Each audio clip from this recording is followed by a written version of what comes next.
Rob Matwick from the Texas Rangers joining us here as we are celebrating your hometown in Arlington, Texas. Rob, thank you so much for taking the time to chat with us. My pleasure. Let's talk about this first. The Texas Rangers have now been in the Arlington area for more than 50 years right now. Talk to us about the impact of the Rangers on the city of Arlington. Wow, that's a great way to start the conversation. Arlington's our home. We are here every day. We're part of the fabric of this community.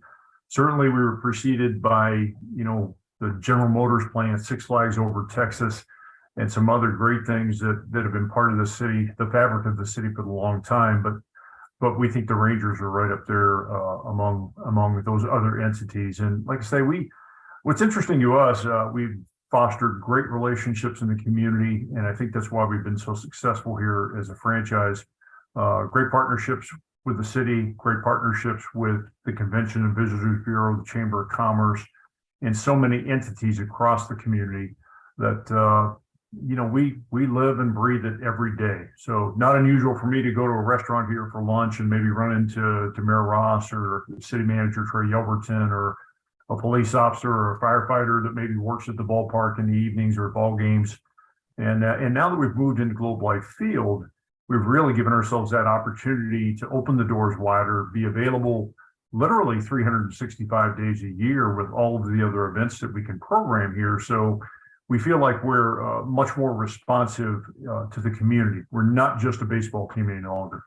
Globe Life Field introduced during the pandemic, and it has brought so many different events back to Arlington, and future events will be here, the All-Star Game. And I mean, there's just so much energy around Globe Life Field. How do you feel that energy has affected Arlington, a place that was already buzzing?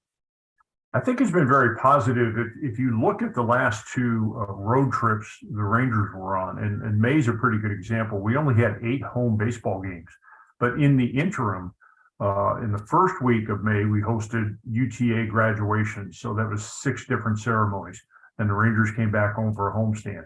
The club left. We hosted the Big 12 baseball championship here for 5 days while the team was on the road over Memorial Day weekend.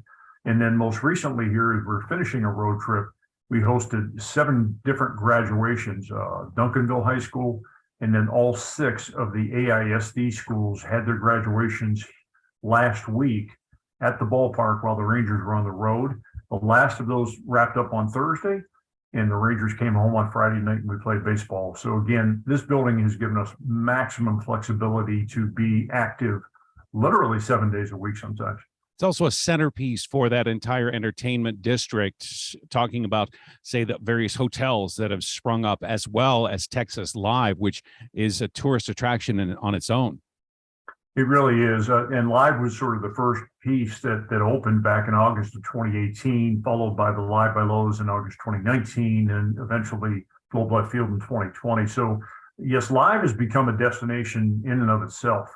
We'll see fans. I love the fall when we have the college football Saturdays, and we'll have fans come from all over the area, not just Arlington, but we'll have the watch parties going on for the different alumni bases throughout Texas Live. And then Live by Lowe's has really given us that full service, 4-star quality hotel that Arlington really needed. Yeah. And now with the Lowe's Arlington under construction and scheduled to open in February 2024, we'll have 1,200 rooms, basically 1,200 rooms, full service, 4-star quality, literally linked by a sky bridge across Randall Mill Road and the new convention center. So we're hoping that as we come out of COVID, as the economy, continues to progress, that business travel and meetings and groups will start to come back. And now Arlington could be competitive in that realm. We'll have about 300,000 square feet of meeting space, which, we know that Dallas and Fort Worth obviously are bigger markets and have larger meeting spaces. Certainly Grapevine at the Gaylord has a tremendous meeting space. But, we learned several years ago, a study was done through the CVB here, that if you have about 200 to 250,000 square feet of meeting space, you're competitive for about 80 to 85% of the meetings business. And Really? that's really a sweet spot for Arlington. And what's nice about our facility in being located here in the entertainment district is that we can incorporate Globe Life Field. We can work with the Cowboys to incorporate AT&T Stadium in addition to the hotels and Texas Live and Choctaw Stadium, our former home. And we can operate all of those facilities as one big campus, which we'll do next year for the All-Star Game, and we'll do it again in 2026 for the World Cup. Or we can operate each of those entities independent of one another. So it gives us maximum flexibility, not just in our building, but literally in the entire district. Yeah, absolutely. I was literally just going to ask about that because even though we love the newness of Globe Life Field, you have Choctaw Stadium and even the newness of the East Stadium there that they've all kind of held their own in building this entertainment district. And just curious about what the future of what is old is now new. How have the redevelopments of those properties brought success to Arlington? Remember back in 2016 when we were on the campaign trail to build Globe Life Field and taking it before voters to see whether or not they would consider it. We did make a commitment to keep Choctaw Stadium at that time, Globe Life Park, and continue to have it be a viable entity. So we've been very excited to, we had XFL the first time around before COVID shut us down. We actually played 3 of those 5 home games in 2020, but now we've been able to layer in the return of XFL. We have the Dallas Jackals rugby team, North Texas Soccer Club, which is sort of the minor league club for FC Dallas. And then in the fall, we have the AISD high school football teams that play here. So Arlington Martin and Arlington High play all of their games at Choctaw Stadium. And then each of the other 4 AISD schools gets to play at least one game at the stadium before we get to go into playoffs. And then we're still operating our office building in center field. We opened the Spark facility earlier this year, which has been very well received. I think they're at about 50% of capacity now and continuing to lease. And then we have residential, beyond Choctaw Stadium, adjacent to it and next to the Lowe's Arlington Hotel. We actually have 300 luxury apartment units that will be opening probably in early 2025. So now we're finally getting that, we've got the work and we've got the play components, and now we'll be able to offer people that live opportunities. So, and we haven't even touched on, the Medal of Honor Museum, and adjacent to the esports stadium, Arlington City Council a few weeks back approved the Arlington Museum of Art to move into the old Expo Hall space. So we're really excited about having 2 world-class museums on the north side of Mark Holtz Lake. I think it's such a beautiful setting there, right on the edge of the water. I can't say enough about how excited I am about Medal of Honor Museum. I think that's really going to be a tremendous addition, not just for Arlington, but for all of North Texas. The Leadership Institute that they're trying to create there, the curriculum for school kids, and just having those Medal of Honor recipients come back and participate. We had a board meeting here and we hosted the board and 6 recipients at a Rangers game. I know the Cowboys have honored the recipients prior, during Cowboys games over the past few years. The fundraising is going well, and I can't wait for that jewel to be added to the mix here in the entertainment district. Let's not forget, too, there's so much more growth coming. You got the Bowling Hall of Fame, for crying out loud, as well. Do other cities look to Arlington to see how they can develop their own sports and entertainment complexes?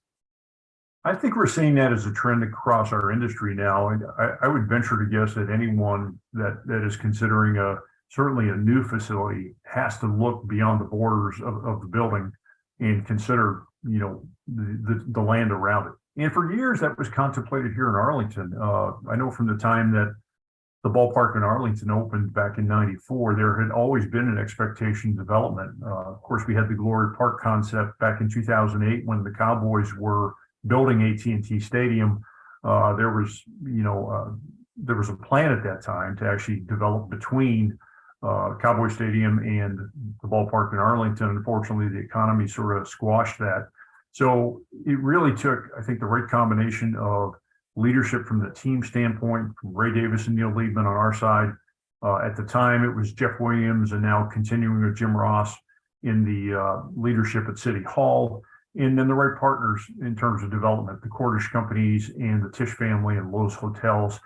We were able to pull all of those elements together. And I think it takes, the political will, the leadership, and then the right development partners to get this done. But we've seen Atlanta develop the project, the Battery. We have gotten a number of calls. We've talked to the Tampa Bay Rays, we've talked to the Oakland A's about things that they're trying to do with new buildings, but then even clubs that have been in buildings and maybe have land adjacent to properties are now considering this. So I think you're seeing it more and more. We're fortunate here to have partners like the Cowboys and Six Flags Over Texas. And then, as I said, the Cordish companies and the Lowe's Hotel family to be engaged with us. And it's been fascinating to see how much has gotten done in 5 years since Live opened. It's just amazing. We still have cranes on the skyline here, and we're full speed ahead. And I'm really curious, because a lot of that doesn't happen without agreement with these businesses, the city, and the residents that are there. What do you think it is? And when I think of Arlington, I think like you guys are like the cool kids on the block. You guys got all the fun stuff. But how do you really make that world work? Because I've been in cities where city council doesn't want to change and they don't want anything new, or they don't want to have that give and take. It's a very fine line. Do you agree? I do agree. And I think we sort of touched on this in the beginning of our discussion. I think it helps that I come to work every day in Arlington, and our staff, this is our home. And we, like I say, I don't think you can undersell the fact that we're out in the community every day, just as people. Like I say, if I'm running out to lunch and supporting a business here in Arlington, that's recognized. But I'm fortunate. I work with the Chamber of Commerce here and the Convention and Visitors Bureau. I serve on both of those boards. And so I like to think that I'm embedded here with the business community and have built some great relationships over the 15 years that I've been here. But I think it's not just me. I think it's all of our staff that lives that way. And the city, to its credit, Mayor Ross and particularly our city manager, Trey Yelverton, really understand the value that the destination brings. I know Governor Abbott a few years ago referred to Arlington as the marquee of Texas, and I like to think of it that way. So, that tourism business, driving visitors here, and even if it's just from across the region, if somebody's coming from Dallas or Fort Worth or Southlake or Mansfield and spends $1 in Arlington, there's sales tax revenue that's being contributed to the city to offset payment on Globe Life Field, at least the public portion of that payment. And it's a formula that's worked, multiple times over for the city now. So I think the city's been very smart about how it's allocated the dollars and used those. They've proven the formula time and time again. And then they want the development because we have all of these assets here. Now we're just trying to be strategic about it and build it sort of one piece at a time. We've seen I think Atlanta's a good example. Atlanta worked with a development partner. They went out and bought the land, developed everything all at once. We've taken a little more in phases. We've been a little more, not cautious, probably a little more strategic. We'd like to sort of get one piece sort of done and opened, and then maybe as we're building others. I'll be really curious to see how the residential goes, the One Rangers Way project, because I do think if we're successful with the pre-leasing, that could be a precursor to additional residential development here. So we're very excited to see. I think in about a month we'll have a sort of a sales and preview center open to actually start leasing those units. So if that goes well, I'm hoping that might be the next step as we evolve here and see additional development on the residential side. So we're really looking forward to that, and then the All-Star game next year too. Rob Matwick is the Executive Vice President of Business Operations for the Texas Rangers and a great spokesman for the city of Arlington. Rob, thank you so much. My pleasure. Thank you, guys.